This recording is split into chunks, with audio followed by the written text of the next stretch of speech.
Hello students, कैसे हैं आप सब। आई होप अच्छे होंगे और पढ़ाई भी कर रहे होंगे, क्योंकि जब आज पढ़ेंगे तभी तो आगे चल के पढ़ाएंगे। एम आई राइट? चलिए तो फिर आज की वीडियो को स्टार्ट करते हैं। जैसे कि आप सभी जानते हैं, ये जो हमारा चैनल है इसमें हम DSSB से रिलेटेड कंटेंट अपलोड करते हैं। और अभी फ़िलहाल ये बायोलॉजी की सीरीज़ हमने स्टार्ट की हुई है, जिसमें हम 9th और 10th की बायोलॉजी को कवर कर रहे हैं। इस वीडियो का जो इम्प्रूवमेंट इन फूड रिसोर्सेज वाला जो टॉपिक है, इसका फर्स्ट पार्ट मैं ऑलरेडी कवर कर चुकी हूँ और ये वीडियो मैंने अपलोड भी कर दी है, इससे प्रीवियस वीडियो। ये जो आज की वीडियो है, इसमें कुछ टॉपिक जो बच गए थे प्रीवियस वीडियो के, वो हम कवर करने वाले हैं। सो स्टार्ट करते हैं। फर्स्ट है ऑर्गेनिक फार्मिंग। ऑर्गेनिक फार्मिंग के बारे में आप सभी ने सुना होगा। जैसे कि आपने कई सारे आप सभी सुनते भी होंगे या फिर पढ़ा हो कहीं पे, जैसे कि फर्टिलाइजर्स वगैरह का यूज़ ना करके, मतलब कि जो केमिकल बेस्ड फर्टिलाइज़र होते हैं ना, उनका यूज़ ना करके ऑर्गेनिक तरीके से, नेचुरल तरीके से ग्रो कराना और नेचुरल चीज़ों का यूज़ करना। जैसे क्रॉप वगैरह को ग्रो कराने में नेचुरल चीज़ों का यूज़ करना, तो उसे बोलते हैं ऑर्गेनिक फार्मिंग। और कुछ ऐसे मेथड्स होते हैं जिसके थ्रू हम फूड ग्रेन को प्रोटेक्ट कर सकते हैं। तो देखिए उसमें कौन कौन से होते हैं। एक तो ड्राइंग, मतलब सुखाना। धूप वगैरह में अगर हम सुखा दें तो ग्रेन्स ख़राब नहीं होते। हाइजीन का ध्यान रखना। और फ्यूमिगेशन करना। फ्यूमिगेशन मतलब स्प्रे वगैरह कर देना। और फिर स्टोरेज डिवाइसेस, मतलब कि जो गोडाउन वगैरह में जो स्टोर कर रहे हैं हम ग्रेन्स वगैरह को, अच्छे तरीके से करें। जैसे कि अगर किसी कंटेनर वगैरह में करते हैं तो एयर टाइट कंटेनर में करें, मॉइस्चर ना हो वहाँ पे। तो इन सब चीज़ों का ध्यान रखना। फिर है एनिमल हस्बेंड्री। एनिमल हस्बेंड्री जो है, ये बेसिकली होता क्या है, एनिमल्स से फूड और कुछ और अलग जो यूज़फुल प्रोडक्ट हैं, उन्हें ऑब्टेन करने के लिए एक साइंटिफिक मेथड्स या फिर साइंटिफिक मैनेजमेंट का यूज़ करना ही एनिमल हस्बेंड्री कहलाता है। सो फर्स्ट इसमें हम पढ़ेंगे कैटल फार्मिंग के बारे में। कैटल देखिए, जो कैटल है उन्हें क्यों रखा जाता है, फिर क्या पर्पज़ होता है उनका। कैटल फार्मिंग का क्या पर्पज़ होता है। एक तो मिल्क के फॉर गेटिंग मिल्क। दूसरा होता है प्लगिंग फील्ड, खेत वगैरह को जोतने के लिए। और तीसरा होता है ट्रांसपोर्टेशन के लिए, बुल कार्ट वगैरह का यूज़ करते हैं। जैसे कि आपने, अगर गांव से आप बिलोंग करते हैं तो आपने देखा भी होगा, बुग्गी वगैरह का यूज़ होता है गांव में।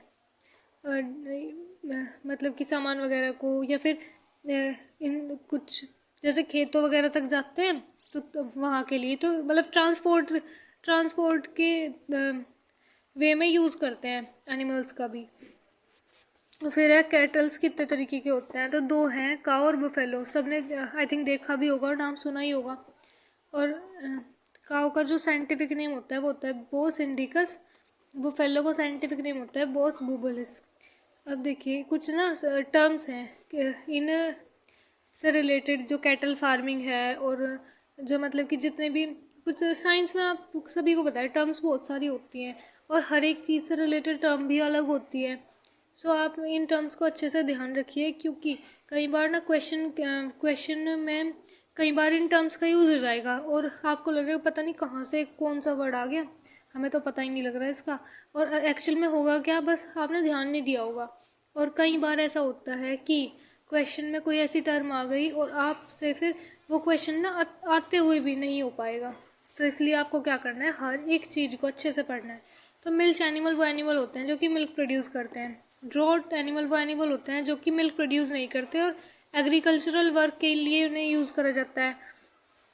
लैक्टेशन पीरियड जो है वो पीरियड होता है मिल्क प्रोडक्शन का period between birth of a young one and to the next pregnancy. फिर केयर किस तरीके से की जाए कैटल की, तो क्लीननेस का ध्यान रखा जाए, उन्हें फूड अच्छा दिया जाए, मतलब फाइबर्स हो उनके फूड में, प्रोटीन हो, माइक्रोन्यूट्रिएंट प्रेजेंट हो, ताकि उनका जो मिल्क प्रोडक्शन है वो अच्छे से हो। डिसीज़ देखिए, डिसीज़ एक तो मतलब कि डिसीज़ से दो चीज़ें होती है, तो डेथ हो जाएगी एनिमल की या फिर उनके मिल्क प्रोडक्शन में कमी आ जाएगी। तो कुछ पैरासाइट्स होते हैं जो कि एनिमल्स की बॉडी के अंदर भी रहते हैं और बाहर भी रह सकते हैं।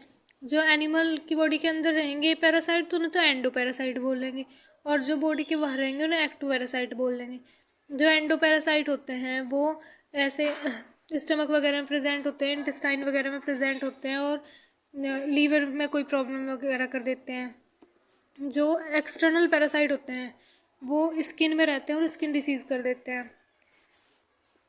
कुछ बैक्टीरिया वायरस वगैरह होते हैं वो इन्फेक्शियस डिसीज भी कर देते हैं, जो कि एक एनिमल से दूसरे एनिमल में आराम से ट्रांसमिट हो सकती है। फिर है poultry farming. Poultry farming basically करी जाती है दो चीज़ों के लिए, एक तो एग के लिए और दूसरा मीट के लिए। इसमें दो टर्म है, ब्रॉयलर और लेयर। ब्रॉयलर वो होते हैं जो मीट के लिए, मीट गिविंग बर्ड्स को ब्रॉयलर बोलते हैं और इनका यूज़ करा जाता है 6 to 8 वीक के बाद में बर्थ के। लेयर्स वो होते हैं जो कि एग देते हैं या फिर जिन बर्ड्स का यूज़ एग के लिए कर जाता है, और ये इनका जो टाइम होता है वो है they can be use after 20 weeks when sexual maturity have been attempt to lay egg. मतलब कि जब उनमें एग्स ले करने की कैपेबिलिटी आ जाती है 20 वीक के बाद में बर्थ के। और ब्रॉयलर और लेयर का ना क्रॉस ब्रीड भी कराई जाती है ताकि बेटर क्वालिटी के चीक प्रोड्यूस हो। और जो ब्रीडिंग होती है वो इसलिए भी कर जाती है ताकि ड्वार्फ बॉयलर हो। ड्वार्फ ब्रॉयलर इसलिए ज़रूरत होती है कि इनकी जो फीडिंग कॉस्ट होती है वो भी काफ़ी ज़्यादा होती है। तो अगर छोटे होंगे ये जो बर्ड्स हैं, ये छोटी होंगी तो खाना भी कम खाएंगे, और तो इससे क्या होगा, जो इनका फूड है ना उसकी कॉस्ट 30% तक रिड्यूस हो जाएगी। फिर है फिश प्रोडक्शन। फिश प्रोडक्शन में देखिए दो तरीके का प्रोडक्शन होता है, एक तो फिन्ड फिश प्रोडक्शन या फिर ट्रू फिश प्रोडक्शन, दूसरा होता है unfinned fish production. True fish में तो ये होते हैं tuna, cod, catla, prawn, rohu. Unfinned में आते हैं वो shell fish, basically shell fish, और जिन इनमें एग्जांपल है प्रॉन, मॉलस्क। ये अब जो फ़िश हैं उन्हें दो तरीके से ऑब्टेन करा जा सकता है, या तो कैप्चर करके या फिर कल्चर करके। कैप्चर में तो आपने देखा भी होगा या फिर सुना हो, जैसे कि जाल वगैरह डाल के पकड़ा जाता है मछलियों को, तो वो तो हो गया कैप्चर फिशिंग।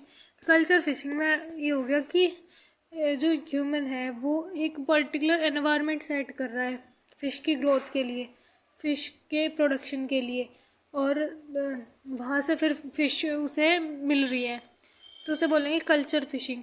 अब ये जो कल्चर फिशिंग होती है ये पॉन्ड में, ओशन में, रिवर में कहीं पे भी करी जा सकती है। अगर ये ऐसे मतलब की जा रही है तो उसे एक्वा कल्चर बोलेंगे, लेकिन अगर ये ओशियन में करी जाती है उसे मैरीकल्चर बोलते हैं। ये इंपॉर्टेंट पॉइंट है, ध्यान रखिएगा। जो मैरीन फिशिंग है वो बेसिकली पॉन्ड, रिवर, रिजर्वोयर में होती है। अब इसमें कुछ एग्जांपल्स हैं, एग्जांपल्स पूछ लिए जाते हैं कभी कभी। कुछ एग्जांपल्स हैं मैरीन फिशेस के, जैसे कि ट्यूना, सर्डिन्स, बॉम्बे डक और पॉम्फ्रेट। और कुछ काफ़ी कॉस्टली फिशेस हैं जैसे कि नलेट्स, प्रॉन, सीवीड, ऑयस्टर। और जो ये होता है ना सैटेलाइट वगैरह का यूज़ करके जो रीजन्स हैं सी में जहाँ पे काफ़ी अच्छी पॉपुलेशन है फ़िश की, उसे भी देखा जा सकता है, मतलब उसे ढूंढा जा सकता है। और इनमें ना इको साउंडर भी यूज़ करे जाते हैं इस काम के लिए। फिर है इनलैंड फिशिंग। इनलैंड फिशिंग में क्या होता है, फ्रेश वाटर में फ़िश का प्रोडक्शन कराना, जैसे कि पॉन्ड में या फिर रिवर, लेक, रिजर्वर या फिर ब्रैकिश वाटर में, जैसे कि कुछ इस्चरीज में। फिर है कंपोजिट फ़िश कल्चर। तो इसमें क्या होता है, 5 से 6 वैरायटी। कंपोजिट फ़िश कल्चर मतलब कई सारी किस तरीके से फ़िश को कल्चर करा जा रहा, तो 5 से 6 वैरायटी होती है एक सिंगल फ़िश पॉन्ड में, और वो इस तरीके से सेलेक्ट करी जाती है ताकि वो ना खाने के लिए कम्पीट ना करें।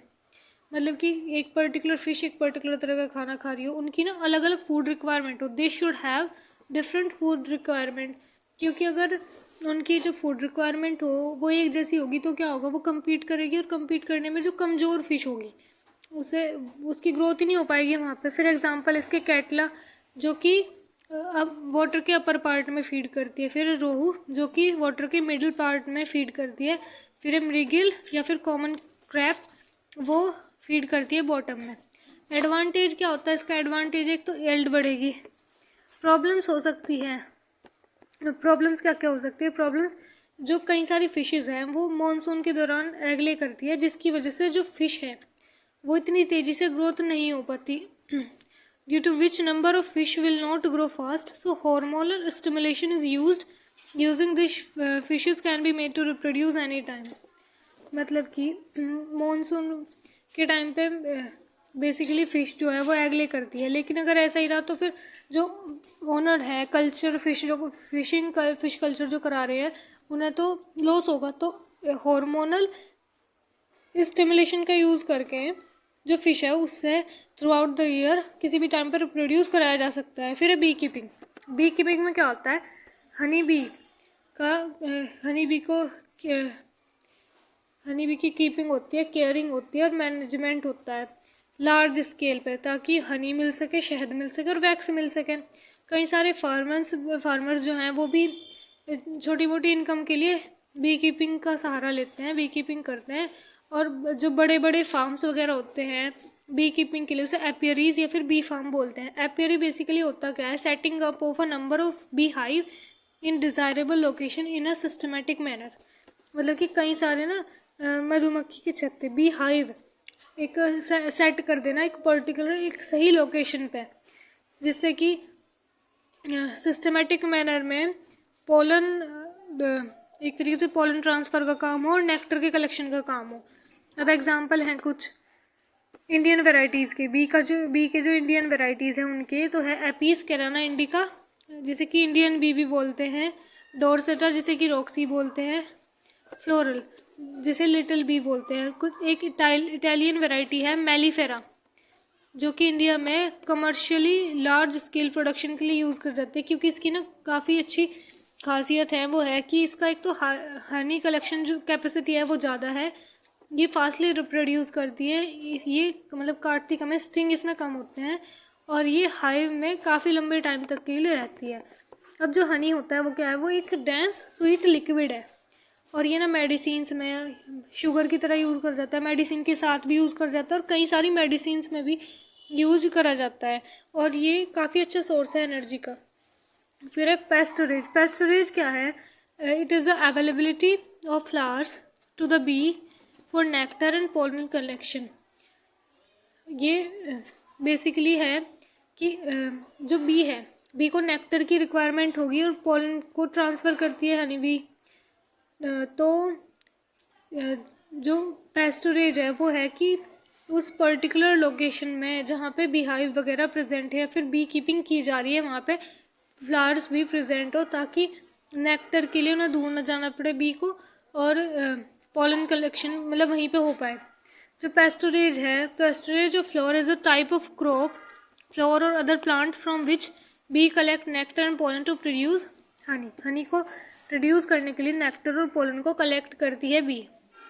ये बेसिकली अफेक्ट करता है क्वालिटी को भी और क्वांटिटी को भी हनी की, मतलब कि जैसे कि जो क्वांटिटी है वो इस तरीके से ज़्यादा दूर नहीं जाना पड़ने का हनी बी को नेक्टर कलेक्शन के लिए, तो आसान होगा उनके लिए हनी बनाना। और क्वालिटी में इसलिए कि डिफरेंट फ्लोरा से डिफरेंट तरीके का नेक्टर प्रोड्यूस होता है और जिससे डिफरेंट एक तरीके से क्वालिटी में चेंजेस आते हैं हनी की। सो हम अपने अकॉर्डिंग उस हनी की क्वालिटी को भी एनहेंस कर सकते हैं बी कीपिंग के ज़रिए। सो इसमें देखिए एग्जांपल है, जो आलमंड हनी होता है ना वो कश्मीर, जो आलमंड हनी है कश्मीर का, वो काफ़ी टेस्टी होता है। ये एग्जांपल है, तो यहाँ तक आपको क्लियर होगा। सो ये जो चैप्टर है आपका कंप्लीट हुआ। इसकी जो पीडीएफ है नोट्स, क्लास नोट्स की पीडीएफ और साथ ही साथ प्रैक्टिस क्वेश्चन की पीडीएफ मैं आपको टेलीग्राम चैनल पे प्रोवाइड कर दूँगी। आप एक बार इन नोट्स से रिवाइज़ कीजिएगा, फिर वे क्वेश्चन जो एमसीक्यू हैं उन्हें प्रैक्टिस करके देखिएगा। आंसर की ऑलरेडी अटैच्ड है उस पीडीएफ में ही। So that's all for today. Thank you, have a nice day.